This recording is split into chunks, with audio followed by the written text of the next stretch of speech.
do you know something? The body rarely breaks down because of one big shock. Most of the time, it's because of tiny things, repeated day after day, quietly piling up. It's like the story of the straw that broke the camel's back. It wasn't because the last straw was too heavy, but because the camel had been carrying the load for far too long. Our bodies work the same way. One late night that seems harmless. One rushed meal with a bit of iced water. One day of skipping movement. Each thing is so small that we tend to ignore it.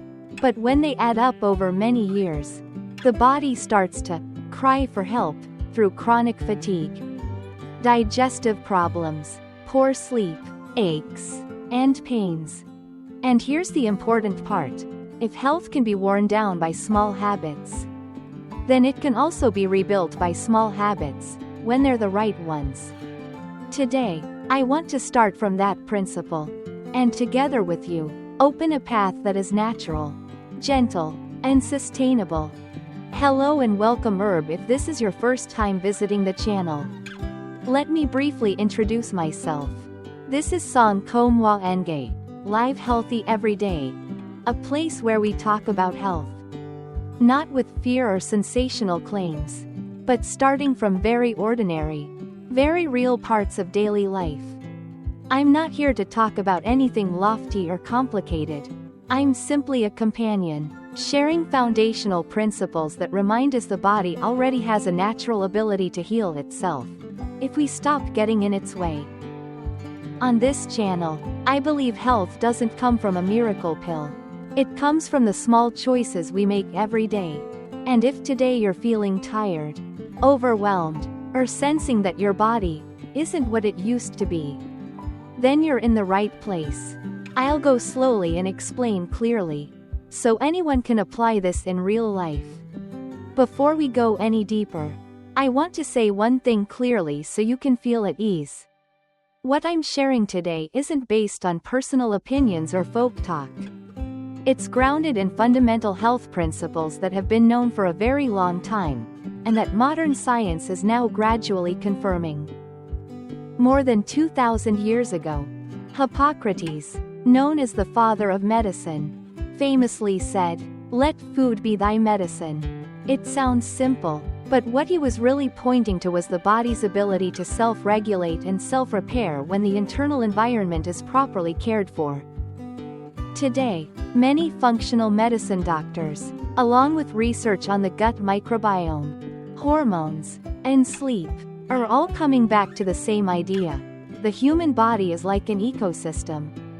When we nourish it properly, it naturally finds balance. When we disrupt it, it reacts. And this video is about gently untangling those disruptions, starting with the smallest daily habits.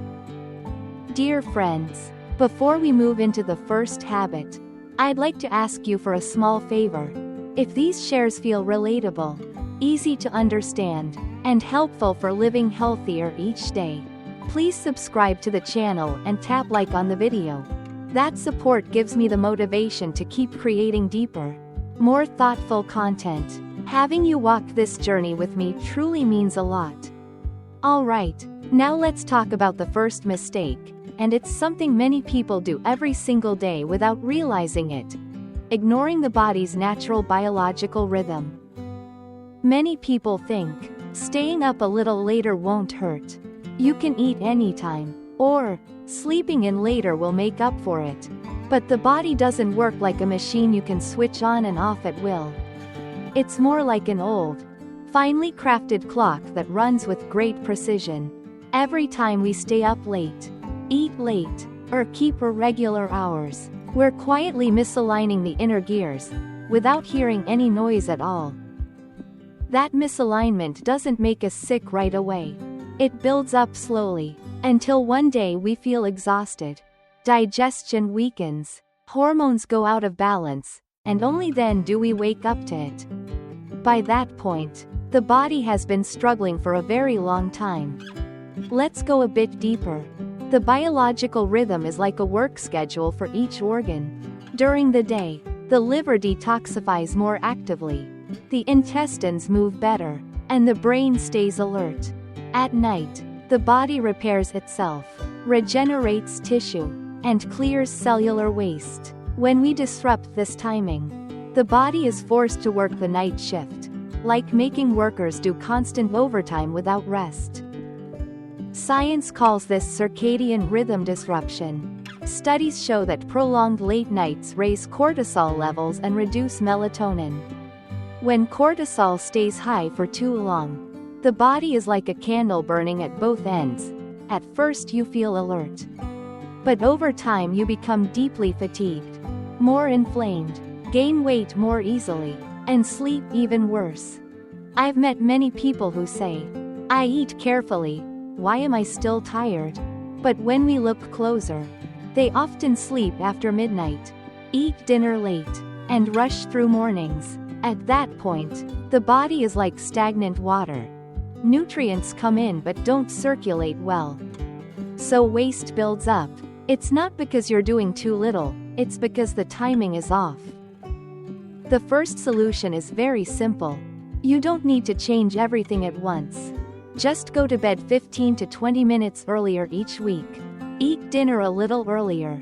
And reduce bright lights in the evening. The body recognizes these signals and begins to recalibrate itself. Remember, recovery is also a process of accumulation, not a miracle overnight. The second mistake sounds very familiar. Yet it's one of the most commonly misunderstood: drinking water the wrong way. Many people tell me, "I drink 2 liters of water a day." But the issue isn't just how much, it's when and how you drink it. The body is like a machine, and water is its lubricant. Without enough, the machine overheats and grinds. But if you pour the lubricant at the wrong time or in the wrong way, the machine still breaks down. Drinking lots of ice-cold water, especially early in the morning, or barely drinking all day and then compensating at night, can cause the digestive and circulatory systems to stall. Science shows that cold water can temporarily constrict blood vessels, reducing circulation. For middle-aged adults, whose digestion is already slower, this is like pouring cold water onto a pot that's cooking. The heat drops immediately. Digestion slows, bloating appears, absorption worsens, and over time, fatigue sets in. The solution here is very gentle. In the morning, after waking up, drink a small glass of warm water to gently wake the organs. During the day, sip water gradually instead of waiting until you're thirsty. In the evening, reduce intake a bit so sleep isn't disrupted. Just changing the way you drink water. Many people notice they feel lighter and more clear-headed. The third mistake many people make, especially after the age of 40 or 50, is this: eating enough meals, but lacking life in the food. It sounds strange, doesn't it? It means we're not lacking quantity, but we're lacking the nutrients that truly nourish the body.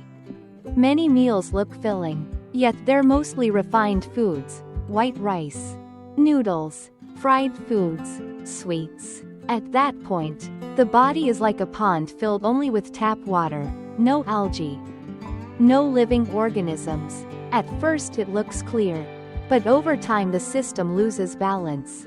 Waste builds up, and stagnation appears.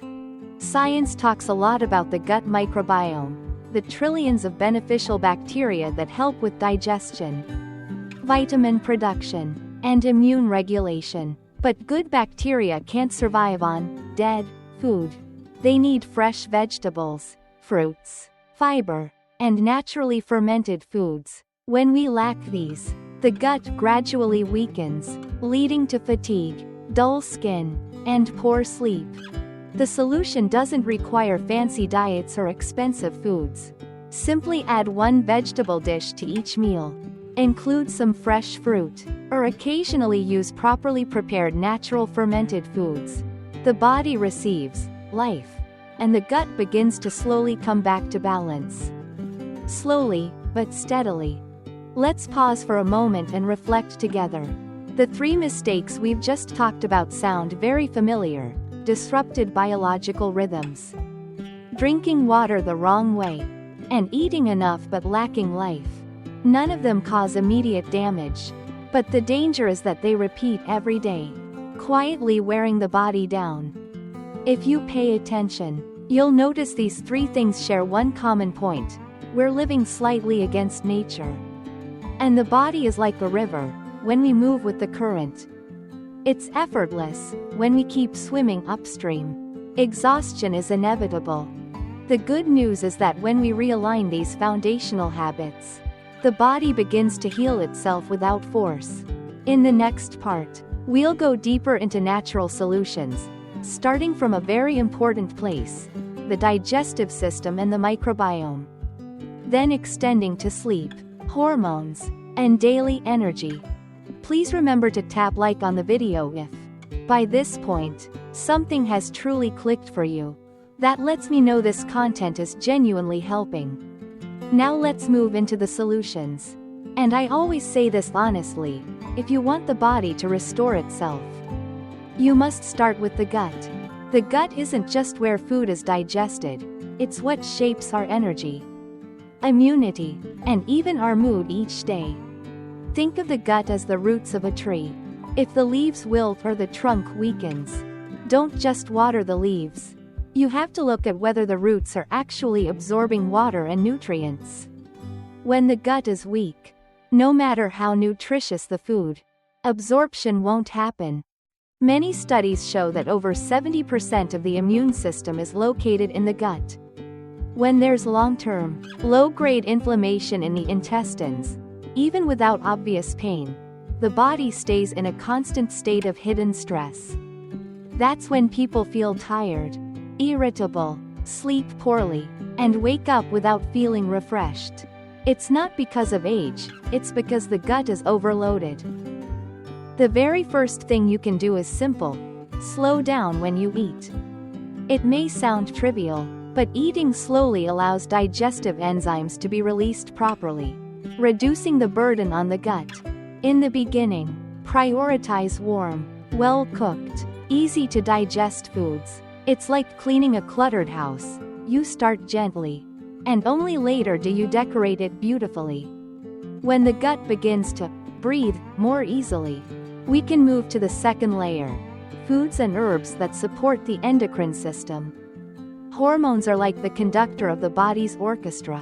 When the conductor is confused, even the most talented musicians can't play in harmony. Many people ask me, why am I more irritable lately? Sleeping poorly? Feeling overheated inside? Most of the time, it's because stress hormones are too high, while sleep and recovery hormones are too low. The problem isn't a lack of medication, it's a lack of safety signals for the body. Natural, supportive foods help send those safety signals. Green vegetables, seeds, legumes, and seasonal fruits and roots all play a role.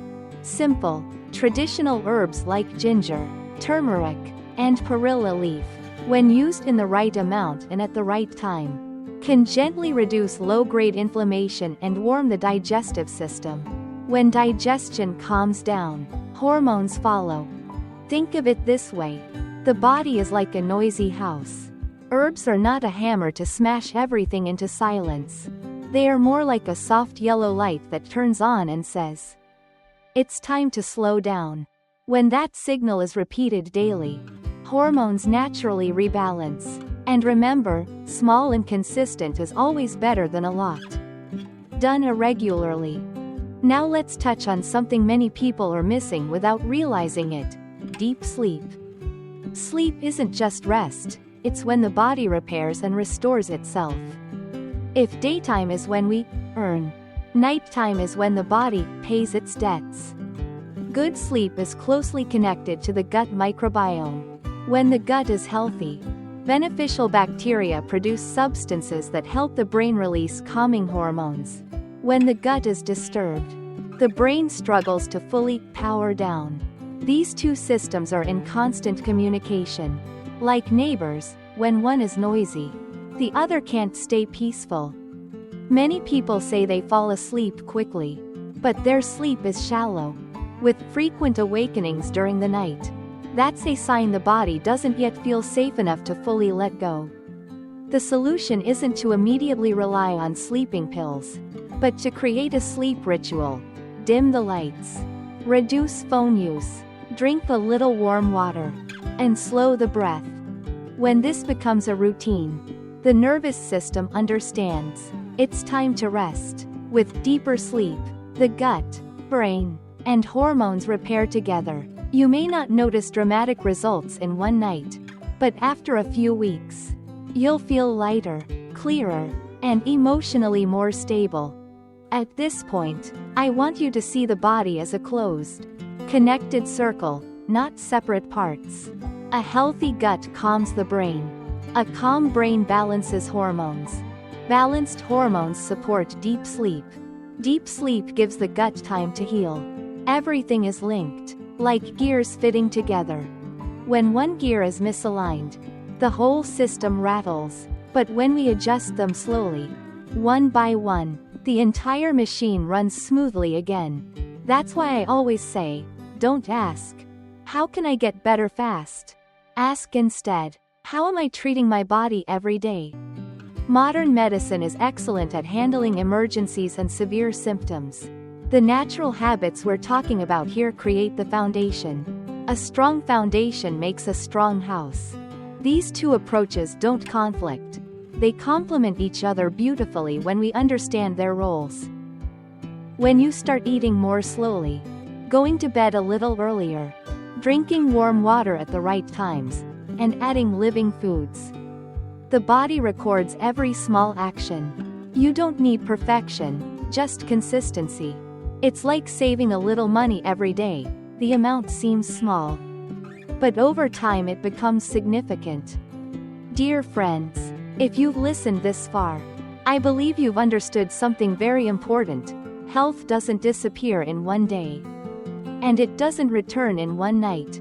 The good news is that every small, correct choice you make today is fully recognized by your body. Don't blame yourself for past years of living out of rhythm. No one taught us from the beginning. What matters most is starting now. Sleeping a little earlier, adding one vegetable dish, drinking warm water in the morning, slowing your breathing. Each step brings you closer to nature again.